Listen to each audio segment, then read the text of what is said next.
Lalu mereka membawa orang buta itu kepada orang-orang Farisi. Saat Yesus membuat lumpur untuk menyembuhkan kebutaannya, itu adalah hari Sabat.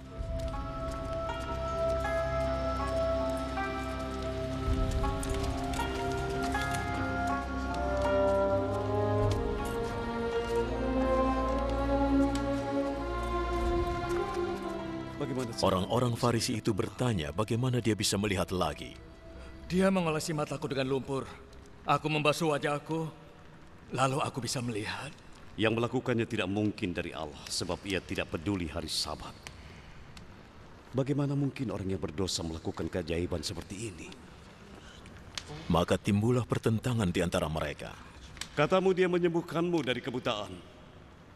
Lalu, apa pendapatmu? Dia seorang nabi. Namun para penguasa Yahudi tidak mau mempercayai bahwa dia pernah buta dan sekarang dapat melihat sampai mereka memanggil orang tuanya. Apa ini putramu? Iya. Katamu dia terlahir buta. Lalu bagaimana dia bisa melihat lagi? Kami tahu dia putra kami. Dia terlahir buta. Tapi kami tidak tahu bagaimana dia bisa melihat. Kami pun tidak tahu siapa yang telah menyembuhkannya. Tanyalah dia. Dia sudah dewasa, dia pasti bisa menjawab sendiri. Orang tuanya berkata begitu karena mereka takut pada para penguasa Yahudi, sebab mereka sudah sepakat bahwa orang yang mengakui Yesus sebagai Mesias tidak boleh lagi masuk rumah ibadat. Itu sebabnya orang tuanya berkata, dia sudah dewasa, tanya dia.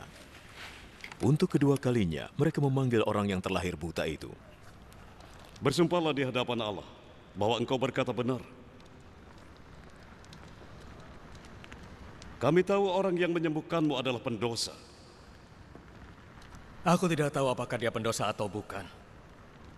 Tapi yang aku ketahui, tadinya aku buta.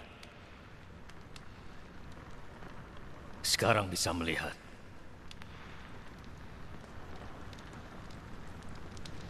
Apa yang dilakukannya? Bagaimana dia menyembuhkanmu dari kebutaan? Aku sudah bilang, tapi kalian tidak mau dengar. Mengapa kalian bertanya lagi? Ataukah mungkin kalian juga ingin menjadi pengikutnya? Mereka menghinanya dan berkata, engkau adalah pengikutnya. Tapi kami adalah pengikut Musa. Kami tahu Allah berbicara kepada Musa. Sementara orang itu kami tidak tahu dari mana asalnya. Hal itu benar-benar aneh. Kalian tidak tahu asalnya, tapi dia menyembuhkanku dari kebutaanku. Kita tahu Allah tidak mendengarkan orang berdosa. Allah mendengarkan orang yang menghormatinya dan melakukan perintahnya. Sejak awal mula dunia, aku belum pernah mendengar ada orang yang menyembuhkan orang yang terlahir buta.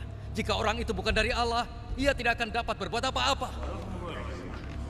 Engkau dilahirkan ke dunia dengan membawa dosa.